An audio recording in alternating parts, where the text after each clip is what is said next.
All right. What is going on, everybody? Welcome back to another day of SaberSim's DFS office hours. Today is Wednesday, October 30th of 2024. And looking ahead here, we have an 8-game NBA main slate on this Wednesday. We have a 6-game NHL slate, and then we have game 5 of the World Series. Go Dodgers. Hopefully they can close it out today. But for those of you who are new here, welcome. My name is Andrew. I'm one of the coaches over here at SaberSim. This is a show where we go over how to use the SaberSim app, answer any and all DFS related questions. Get your questions in one of 3 ways here. First off, send us an email, support@sabersim.com. Second, post it live in the YouTube chat. Third way, post it in the office hours channel in our Discord server. If you're not in our Discord and want to get access to that channel, there is a link in the description of this video. You also get access to our similar channels, individual sport channels, and you get access to the rest of the SaberSim teams. Can't say enough good things about the Discord. But with that said, we do the show Monday through Friday, 4 p.m. Eastern, and we do the show on Saturdays at 12:30 p.m. Eastern. And then also we have our build review show that goes live Mondays and Fridays at 5 p.m. Eastern. We moved that from 5 days a week to 2 in case anybody missed that. All right. That said, let's get SaberSim up here. Ross said howdy. What is going on, Ross? And we have plenty of questions to get to today, so it should be pretty busy. But we'll start with questions in the Discord and then jump over to the live YouTube chat as always. So first question, was curious, when late swapping, after running a build and sim, I get a certain number of lineups that are able to swap. I fill those lineups using best swap, then upload them to DraftKings. Then I go back into my build and filter harder, getting rid of the negative ROI lineups and boosting min score allowed.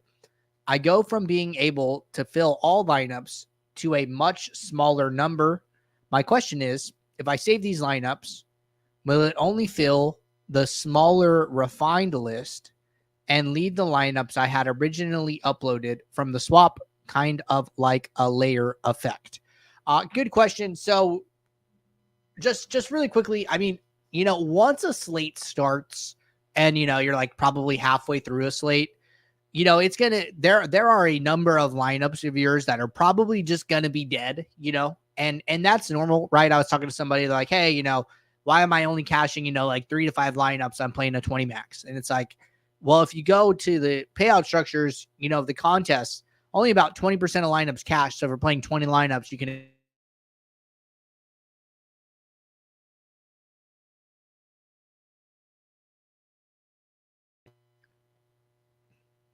in regards to this question, I mean, what I'll say is like, I use like an ROI filter pre-build or pre-slate, but then I don't use it post-slate. I just want the best available ROI lineup, even if that's negative 5%, even if that's negative 10%, right? Because some lineups are just going to be doing worse. So you can kind of just like expect some lineups not to be able to get to positive ROI is basically what I'm saying. But for what you're saying, so if you are going from, if you're trying to late swap 30 lineups and like only 5 of them meet the requirements, you're basically only going to swap those 5. So those 5 lineups would be swapped. The other lineups would be left as whatever the last update was. So like you said, you late swap once and then you go back and you late swap again. And the first one you were able to do, say, all 20 lineups, but then in the second one, you're only going to do 10. Well, the other 10 are going to be from the last swap, and the new 10 are going to be the ones that were able to be swapped in the new, with the new effect that you had with your filters, etc. So the answer to your question is that it will only update the 10 and leave the others as the original. But there were some good things to talk about in there for sure. All right. I use the recommended method of using direct fill by selecting one contest, filling my best lineups by ROI, and then unchecking that contest and repeating this process to fill my lineups in all of my contests. I noticed that I had one lineup in 5 different contests. Is there a way for that one lineup to only be used once versus it being used in 5 different contests? Yes, there definitely is. So the biggest thing would be, I think I pulled in an entry file for yesterday. We just use that. So what's probably happening is that your one of the fill options is set to rank. So when you click on these three dots and you go down here and this is set to rank, what that means is that a lineup can be used again. And so what I would do is I would, one, change this to unique rank. And then two, I would turn on this remove from pool option, which I'll remove the question so you guys can see it. This remove from pool down here.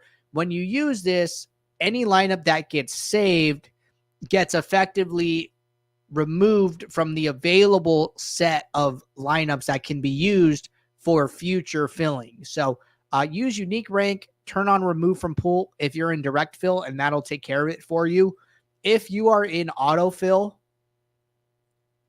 for those that use autofill, when you use unique rank, you don't have to turn remove from pool on, but when you use rank, it will allow for a lineup to be entered into more than one contest. So there's just a slight difference there. All right. Good question. Somebody asked about uploading custom data if I wanted to add usage rate next to the player. So what you do for custom data, and let's go to today's slate. So it doesn't matter how you where your data comes from, but like I'll do an example here. So say I have a CSV, right? And I'm just gonna insert a column, and they said usage, so I'm just gonna put usage, and then I'm just gonna go, random number generator here, ran between, we'll say 0 and 100. It's a little too far. I didn't want to go that far. So we take this number, apply it to all the players on the slate with the projection. So now I have this column with random with my own custom data, right? And I want to get this into the app. Okay, so it doesn't matter if this is in the SaberSim CSV or in your own CSV or in a Google Sheet and you're copy and pasting it. It doesn't matter, right? What matters is you go to upload, you upload it or copy and paste it in here. And then what you have to do is go and find your column, right? Wherever that may be.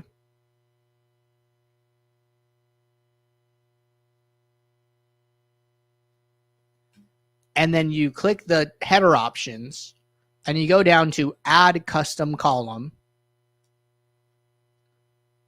And then now you can change the name of the column if you want. It will automatically use what is in, cell A, what is this A, or row 1, whatever's in row 1 here. And then, or you could change it however you see fit. And then once you click save,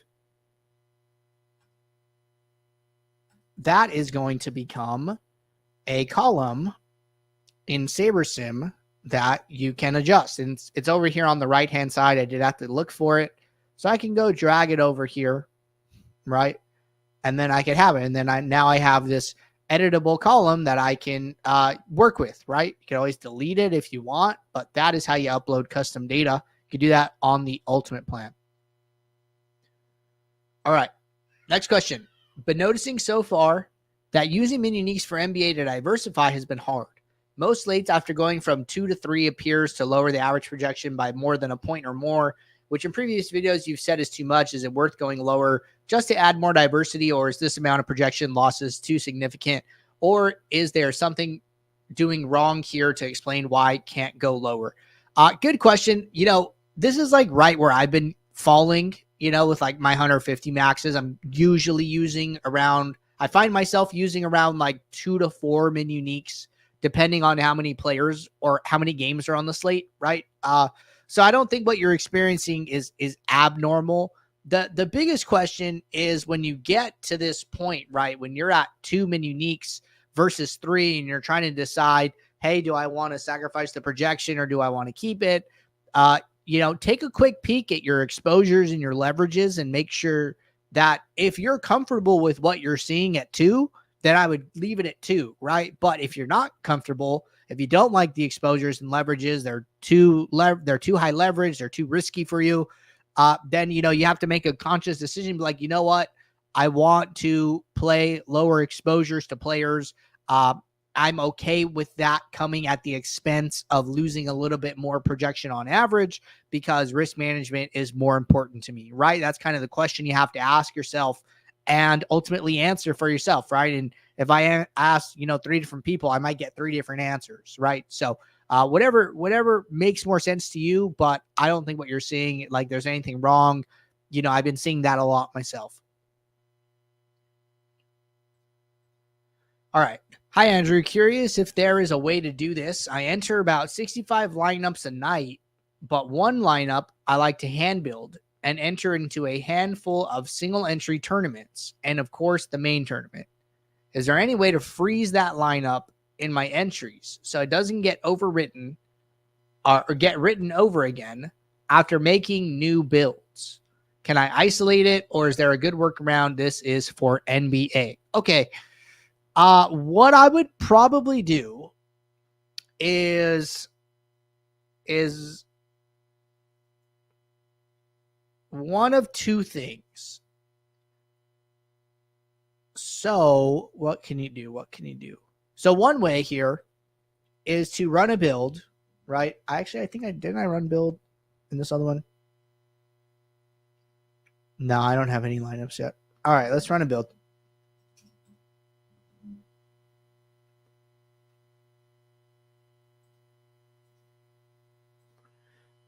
We're going to build 500 lineups for this FanDuel main slate.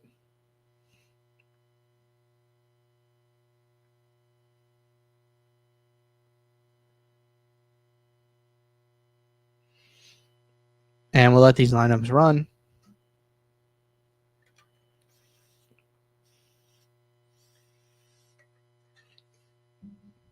This is enough lineups. We don't need that many. So one thing you can do is alter a lineup, right? You can come in here. I would scroll down in your list, or even what you could do, right, is go to your whole pool size and then go to the last lineup in your list and then edit it, right? This is your technically lowest graded lineup, so I don't feel bad editing it. So then I just go to the pencil and then I basically remove all these players. And then I do your hand build, right? So then I would be like, okay, I'm going to play this person and, this person and this person and that one and that one. Where are we at? 6,600. Okay, good. Fill out this lineup. Okay, boom. So now I have a lineup, right? So I've edited this lineup. When you edit a lineup, it gets locked, right? So then now I have this lineup in my set. Another thing I could do, right, is also favorite the lineup. So the reason I'm going to do both is because, let's say, like you said, you're entering it into single entries, but then you want to enter it into, a different tournament that you're playing. Like say you want it in your 20 max and your single entries, right? Well, you can edit it. It locks here. So then now when I enter my 20 lineups, right? Well, the lock is going to prioritize that lineup. So now it will always be a part of my set of 20 lineups. So great, right? So I can come in here. I can build my 20. I can save them.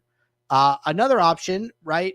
Or is okay. Once I save my 20, well, then I can go to my single entries and then I can just enter this one lineup. So that's probably better. What I was thinking is you could also do it from favorites, right? You edit that lineup, you favorite it, and then you could go to your favorites and then fill your single entries from there. Doesn't seem necessary. The more I think about it, you could just alter the my lineups number accordingly and fill whatever contests you want. So that's what I would be doing for that one lineup. But as long as you edit it, and then as long as you have the lock icon, the builder will always prioritize that lineup in any contest. So give that a shot. All right. We are jumping over to the live YouTube chat. I believe this is RB1 Smitty from Discord. Hey, Andrew, how to create a rule that says I want one of X many players in every lineup? Thanks. Yeah, what I would do is I would just go to rules. I would go to add new rule. I would go to group manual, and I would say use at least one of X, right? And then you're just going to have to click this pencil icon and then go and select the players that you want to include in this rule. That should do it for you. All right, next question. Hi, Andrew. Autofill tab. Is there a way to fill the top lineup in all single entries instead of each single entry have a different lineup? Absolutely. So what you need to do is when you're in your autofill, change this to rank. So instead of unique rank, where it uses a unique lineup in each entry, rank will allow the best any lineup to be used more than once. So I would give that a shot. That will allow a lineup to be put into multiple single entries if the builder sees that it's the best option for multiple contests. All right. Also, can I fill the top 20 lineups to all my 20 max contests in NBA instead of each contest having different lineups? Yeah, same thing here, right? So 2 different versions, like all the single entries versus uniques, or 20 maxes versus unique, same thing. Do the rank option and you'll be all set.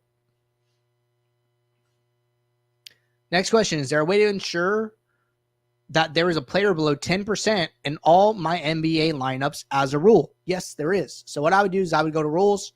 I would go to group automatic. I would say use at least one, leave group by unchecked, and then just go down to requirements and then add a requirement that says my own less than 10. And then there you go. Or you can say less than 11 if you want to include 10, right? So less than 10 will not allow 10. So just so you know, it's not less than or equal to.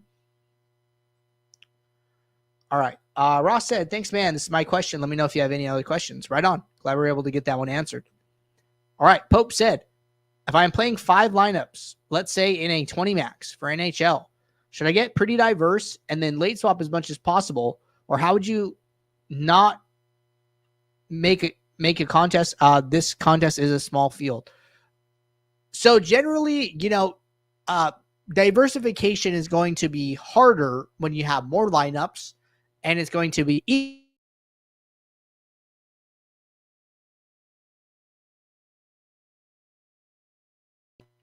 If you have, 500 lineups in your pool and you need 150, well, that's like almost like a 3-to-1 ratio, right? But if you need 5 lineups and you have 500 in your pool, that's like 100-to-1, right? So that's just going to allow you to diversify your lineups more. So I'm of the opinion that you should diversify more in the smaller and less in the bigger, right? So the way that I do this is, I was talking about I had my entry file from yesterday, right? And this is something I've talked about on the stream. So what I like to do is I like to come into the builder and I'll like find a number of min uniques that I want to use in direct fill for my biggest contest, right? So say it's 2. Like I look at the metrics, I'm moving things around. 2 min uniques looks right. I'll basically like cascade them down. So like, okay, my 150s get 2. But then, hey, my 31, 23, 12 entries, well, those get 3 because my ratio is going up. And then the 5, the 3, they get 4, right? So I've spent the time doing it before where it's like, okay, let's actually look at the 150 and then let's look at like the 20 max and then the 3 max. And I've basically just like made some general heuristics that like, okay, it's generally okay to like drop because the metrics don't change that much. Optimal strategy is to do that every single day, but I don't. I've done it like a few times and just basically came up with some rules of thumb for myself. So I will like, but that's what I'm talking about. Like, that's what I'm kind of telling you. Like, hey, it's okay to have more min uniques in the less and less entries that you play because those end up having a less of an effect on your aggregate metrics since your lineup to pool ratio is going up. HC said, hi, Andrew. What is your preferred fill method, direct or auto? I use auto. I use auto for everything. Unless I'm playing like one contest, which is something I only do for NFL showdowns. But for NFL Classic, for NBA Classic, I'm using autofill for everything. And it's just because I have so many contests, right? I mean, this is like everything I played yesterday. And I'm playing like a bunch of sats, playing a bunch of GPPs, and just using direct fill would like take too long. And I like the contest specific rank by methods and just clicking a button and it filling them all for me. So I find it to be very useful. All right. Ben said, why do I see differences in the results of the contest sims on the same but different contests? So example, I entered multiple small 10-cent contests, but the contest sim results for each are incongruent.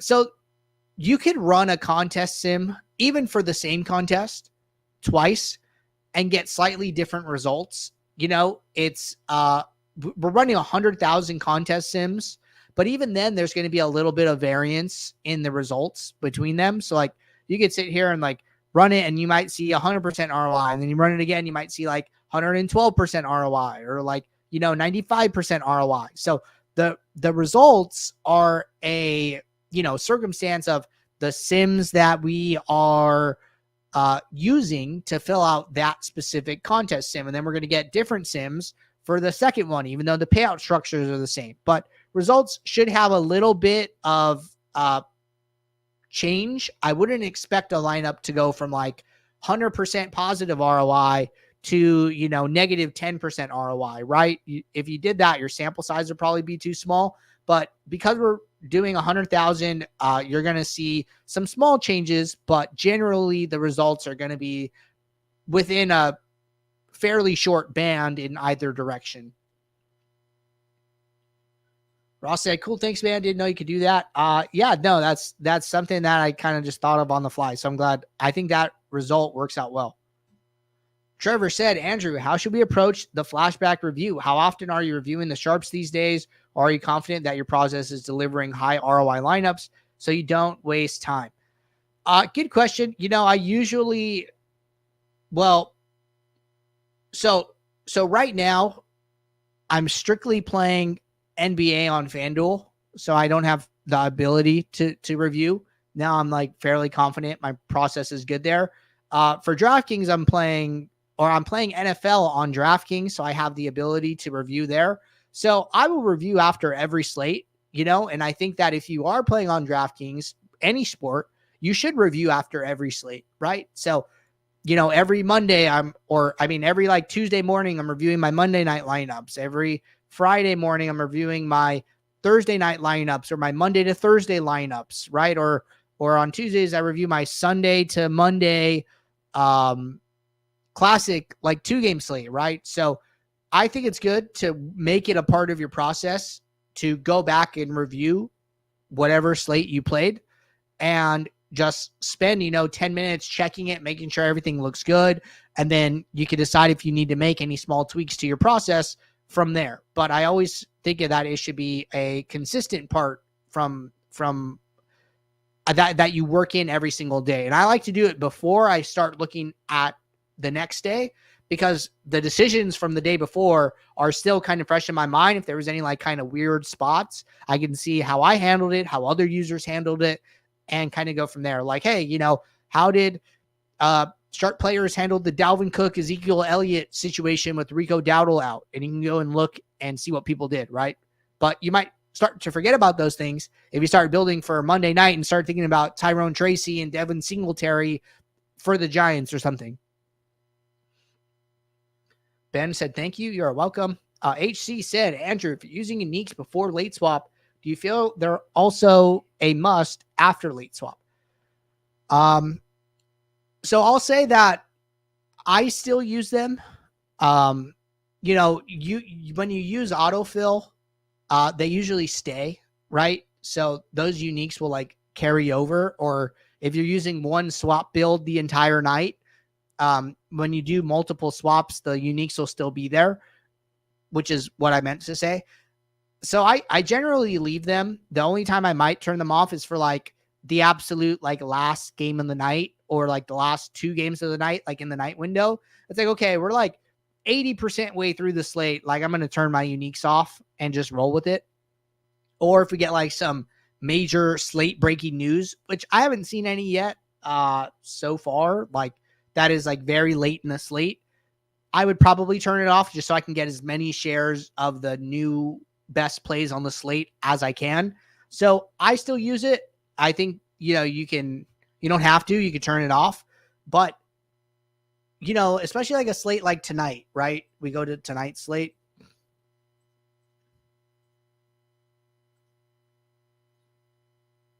So, slate locks at 4. Wow, there's like a lot of early games.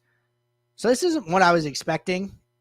We had 1, 2, 3, 4, 5 games of the slate lock, but then 1, 2, 3, 4, 5, 6. So like almost half the slate locks right away. Wow, that's new. But maybe like Monday would have been a good example. I think there was one slate recently where it was like only the Pacers game. Yeah, so Monday. There was only one game at lock, and then, it kind of trickled in from there, right? Well, I wouldn't want to turn off my uniques after that first window because so much of the slate hasn't started yet, right? But you see how the answer can change. Like today, I might be willing to turn it off because almost half the slate is already in progress. But on Monday, I definitely wouldn't have turned it off because only one of, the 10, however many games here had started, right? So it's going to kind of depend. That's mostly the way I like to think about it, is how many games on the slate have locked, and has any news come out that's worth me turning off my diversification for? Those are like the two questions I'm asking myself when I'm trying to figure out what I should do in regards to min uniques at that point in the slate. All right. A lot of good questions so far. Let's take a peek over in the Discord again, because it looks like we are caught up here in the YouTube chat. We got win GPP or die trying's question. It's a good name. All right, we got a question here from Hot Sauce. We got a question here from Maverick. So a couple more questions. Keep it rolling. HC said, thanks, appreciate it. You are welcome for sure. Sal said, when we pull in the entry file, shouldn't the field lineups be specific to the contest? Mine all say Saber Sim ownership. So I've seen this happen before, and I forget why it happens. There's an explanation in Discord somewhere about this happening, and it has something to do with pulling in an entry file too soon, like before projections are up. Maybe if you pulled in your entry file for like NFL on like Tuesday and projections weren't up, and now you're pulling it up. All the field lineups basically aren't there yet. The players probably had no ownership, so it just says SaberSim ownership. Well, unfortunately, you're going to have to reset all of those yourself. So I would try waiting next time, but I think you're going to have to manually change them. All right. Ben said he is hot sauce. Right on. All right. Next question.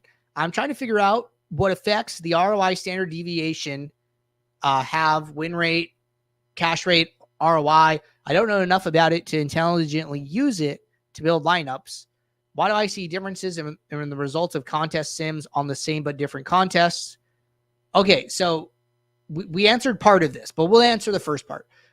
So ROI standard deviation is basically like kind of describing the payout distribution of the lineup, right? So like when we run the contest sim 100,000 times, we can basically graph the outcomes of the lineup. So a higher standard deviation implies that the lineup is a little bit more like boom bust, and a lower standard deviation means that the lineup probably has a little bit higher cash rate, does a little bit better on average, and isn't so volatile. The win rate is just describing, the exact percent of times the lineup wins the contest, gets first place. Cash rate is the amount of times in the contest sim that the lineup gets in the money. And then ROI imagine we're playing a $1 single entry, right? So we're running the contest sim 100,000 times. So you would have $100,000 in entry fees, and then that would go in like the denominator if it was like a fraction. And then all the money that the lineup won would go in the numerator. So if you had $100,000 in entry fees, say the lineup won 110,000, so you do 110,000 divided by 100,000, that lineup would have a 10% ROI. So those are like the definitions for those. I would stick with using ROI as the sorting metric because it's basically taking all of those things into account and giving you one number to go with. So stick with ROI. All right, next question. Is it true that if you set min exposures to a player, you won't get any of that player in your single entry autofills? Oh, sorry, max. So is it true if you set a max exposure to a player, you won't get any of that player in your single entry autofills? The answer is yes. And the reason for that is if we are building a single entry, right? So let's go to today where I ran that build. So let's say I'm building a single entry contest, right? So if I come in here, let's go to direct fill. And I go to exposure, and I need one lineup. The exposure is 100%, right? Well, let's say I had D'Lo set to 50. He's never going to be in my single entry because in order to be in one lineup, you need to have a max exposure of 100%. So that's why if you have max exposure set, then the players with the max exposures will never go into your single entry lineup. So that is indeed true. All right. Let's look over at the Discord one more time.